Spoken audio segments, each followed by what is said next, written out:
जय हिंद। अध्याय 25 जन समूह को प्रभावित करना। कामयाबी एक व्यवसाय है। अंत में दर्शकों की कल्पना को छूने वाले वाक्यों को याद कीजिए। यही वजह है कि आज के दौर के उपदेशक जनता को उस प्रकार प्रभावित करने की कला में माहिर नहीं होते जिस प्रकार कार, टोपियां और अन्य वस्तु बेचने वाले व्यापारी ग्राहकों को प्रभावित करने की कला में निपुण होते हैं। जनता की कल्पना के अनुसार प्रभाव डालने की कला व्यापारियों से सीखने की आवश्यकता है। गेरोल्ड स्टेनली ली।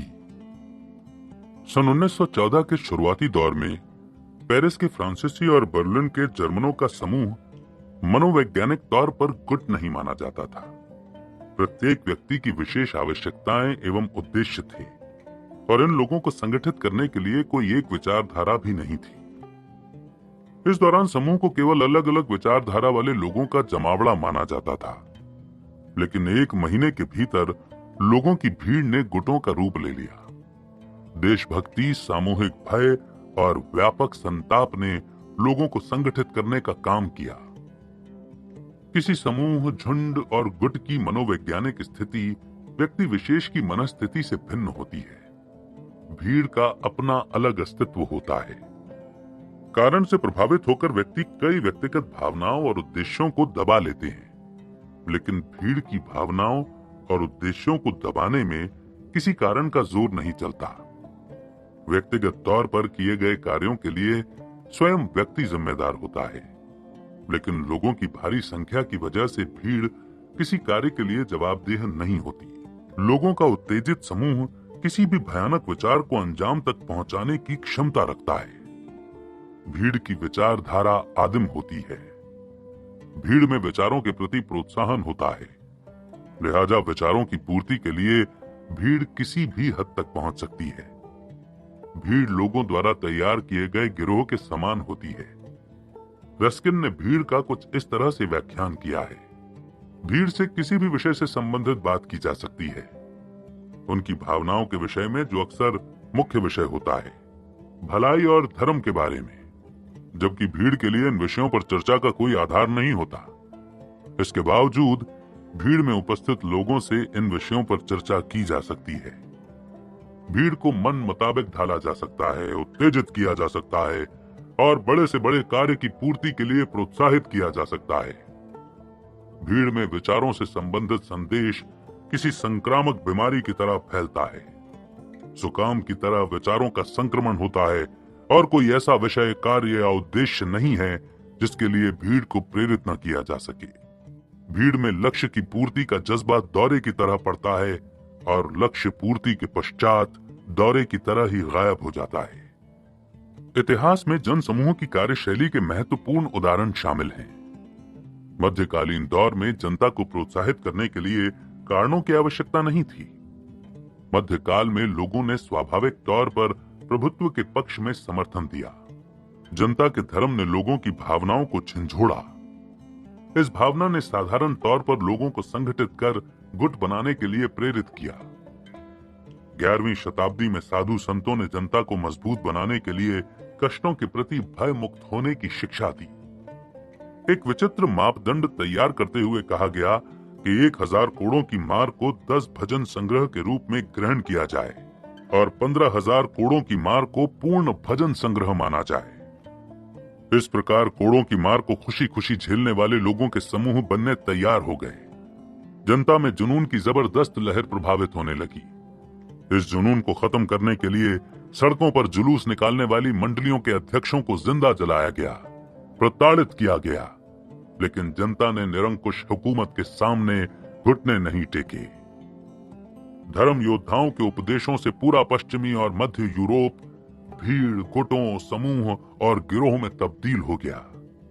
लाखों की संख्या में इकट्ठे हुए समर्थकों ने धर्म विरोधियों को पवित्र भूमि से बाहर ढकेलने का काम शुरू कर दिया। यहाँ तक कि बच्चों ने भी इस संघर्ष में हिस्सा लिया। लोगों में कुछ ऐसा जुनून था कि व्यक्ति गृहस्थ प्रेम के मोह से ऊपर उठ गया, जिसके परिणाम स्वरूप हजारों बच्चों को जान गंवानी पड़ी। 18वीं शताब्दी के शुरुआती दौर में इंग्लैंड में साउथ सी कंपनी की स्थापना की गई। इस कंपनी की स्थापना के बाद ब्रिटेन की जनता शेयर बाजार की ओर आकर्षित हुई। साउथ सी कंपनी का शेयर जनवरी से मई तक 128.5 अंकों से बढ़कर 550 अंकों के आंकड़े तक पहुंच गया। जुलाई में एक लंबी छलांग लगाते हुए शेयर ने 1000 अंकों के मनोवैज्ञानिक आंकड़े तक को पार कर लिया। कंपनी के करीब 50 लाख शेयर वास्तविक कीमत से ज्यादा कीमत पर बेचे गए। इस दौरान बहुत मोटा मुनाफा कमाया गया। शेयरों में रकम निवेश करने की होड़ ने दंगों का रूप ले लिया। सैकड़ों गिरोह तैयार हो गए। शेयर धारकों ने मुनाफा बटोरने के लिए जमकर शेयर बेचे। मुनाफा बटोरने की भेड़ चाल में पूरा ब्रिटेन शामिल हो गया। इस हड़बड़ी में निवेश का माहौल बिगड़ गया और कुछ ही समय में कंपनी का शेयर 880 अंक लुढ़क गया। साउथ सी कंपनी के शेयरों में अचानक गिरावट से निवेशकों के करोड़ों रुपए डूब गए।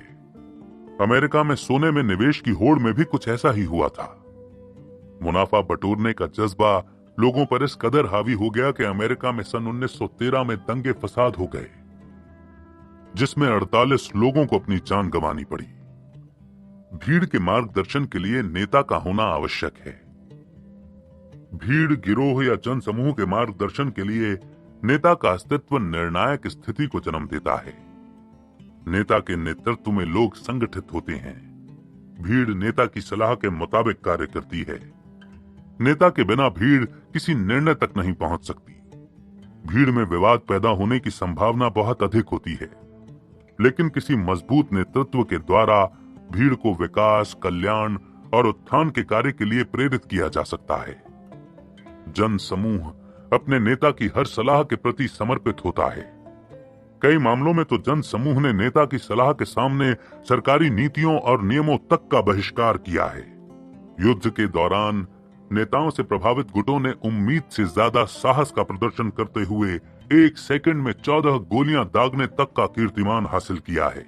इतिहास ऐसे कई उदाहरणों से भरा पड़ा है। भीड़ की रचना किस प्रकार होती है? आज के सामाजिक ढांचे में भीड़ का महत्व सर्वोपरि है। ये एक ऐसी समस्या है जिसकी या तो निंदा होती है या प्रशंसा। इसके प्रभाव को समझना बहुत आवश्यक है। भीड़ की भावनाओं को एकजुट करना आसान नहीं होता। हर वक्ता इस समस्या का निवारण बुद्धि विवेक से निकालता है।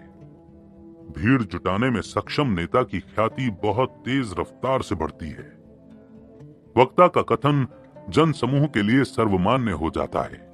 इस उद्देश्य की पूर्ति के लिए जनता की विचारधारा और जरूरतों को एकजुट करना पड़ता है। जनता की भावनाओं को प्रेरित करना पड़ता है। जनता की इच्छा से ज्यादा महत्व इच्छा के कारण का होता है। कारण को जानने के बाद उद्देश्य की पूर्ति करना आसान हो जाता है। जनता की भावनाओं को प्रोत्साहित किए बिना जनता को प्रभावित नहीं किया जा सकता। क्या आप कल्पना कर सकते हैं कि मिस्र की कला पर दिए गए भाषण ने भारी भीड़ जमा करने का काम किया था? सन 1914 में गृह नियम कानून से संबंधित चर्चा, वाद विवाद और भाषणों की लंबी श्रृंखला ने भारी जन समूह को अपनी ओर आकर्षित किया था। समान विचारधाराओं के लोगों को एकजुट करने के लिए जनता की आम जरूरतों, महत्वाकांक्षाओं, भय के कारणों और भावनाओं से संबंधित ऐसा संदेश तैयार करना चाहिए जिसमें ज्यादा से ज्यादा लोगों का भला शामिल हो।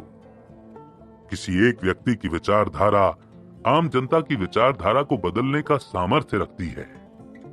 एंटोनी ने सीजर के पतन को केवल रोम की जनता का पतन नहीं बताया, बल्कि पूरी सृष्टि का पतन घोषित किया। ये मेरा या आपका नहीं, बल्कि विश्व का पतन है। ये खूनी राजद्रोह हम सबके सिर पर मंडरा रहा है। तालियों की गड़गड़ाहट आमतौर पर भावनाओं को प्रदर्शित करती है। इस प्रकार दर्शक संगठित होते हैं।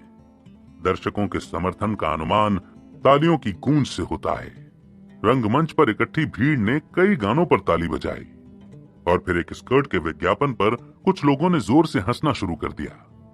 दिलचस्प है कि बाकी लोगों ने भी विज्ञापन में मौजूद हास्य को समझे बिना ही हंसना शुरू कर दिया। लेकिन जब लोगों को हास्य के कारण की जानकारी हुई तो वे अपनी मूर्खता पर हंसने लगे। इस प्रकार पूरा रंगमंच कई बार तालियों की गड़गड़ाहट से गूंज उठा। कई बार कलाकार बोले गए संवाद पर उंगलियों को चटकाते हुए हंसता है। पहली पंक्ति में बैठे कुछ दर्शक इस अंदाज पर खिलखिला उठते हैं और उसके बाद थिएटर में उपस्थित बाकी दर्शक खुद ब खुद हंसने लगते हैं। वक्ता के लिए इन सभी सिद्धांतों को समझना बहुत आवश्यक होता है और वही वक्ता अपनी अलग पहचान कायम करने में सफल होता है जो इन सिद्धांतों का महत्व समझ सके। मंच पर कपट नहीं किया जा सकता। दर्शक देर सवेर वक्ता की वास्तविक प्रतिभा को जान ही जाते हैं। सच्चे नेता और ढोंगी के बीच कार्य प्रणाली एवं अंदाज नहीं बल्कि सिद्धांतों का अंतर होता है। महान से महान वक्ता में जनता की वास्तविक भावनाओं को समझने की जिज्ञासा होनी चाहिए। मंच पर छल कपट से दर्शकों को आकर्षित नहीं किया जा सकता। इसके लिए वास्तविक प्रतिभा आवश्यक होती है। आपस में बटे दर्शकों में उत्साह की लहर उत्पन्न करने के लिए दर्शकों की पसंद के मुताबिक अलग अलग विचार प्रस्तुत नहीं किए जा सकते। दर्शकों को एक मत जन समूह में परिवर्तित करने के लिए एक मजबूत विचारधारा की आवश्यकता होती है। विशेष ध्यान रखना चाहिए कि सभी दर्शक एक दूसरे के आसपास बैठे हों। बिखरे हुए दर्शकों के गुटों को संगठित करना मुश्किल होता है।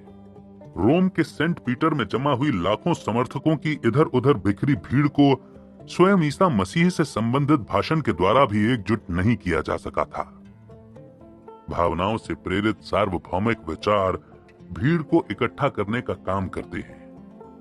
उदाहरणतः स्वतंत्रता, चरित्र, पवित्रता, शौर्य, भाईचारा, परोपकार, देश और जननायक। जॉर्ज कोहान ने हास्य नाटकों में झंडे के गुणगान से संबंधित गाने को जोड़कर नाटकों में 4 चांद लगा दिए थे। इस प्रयोग से कोहान को काफी मुनाफा भी हुआ था। क्रॉमवेल की सेना युद्ध से पहले प्रार्थना करती थी एवं नारों के साथ दूसरी सेना पर हमला करती थी। सन 1914 में फ्रांस की सेना ने अलग अलग मोर्चों पर एक निश्चित गीत के साथ जर्मन सेना पर आक्रमण किया। ऐसा महसूस होता था कि हर मोर्चे पर अलग टुकड़ियां नहीं बल्कि एक ही व्यक्ति हमला कर रहा हो। इस प्रकार के प्रयोगों से भावनाओं को जन्म दिया जाता है। सैनिकों में उत्साह प्रज्वलित किया जाता है। यकीनन उत्साह से भरपूर सेना की ताकत दोगुनी हो जाती है।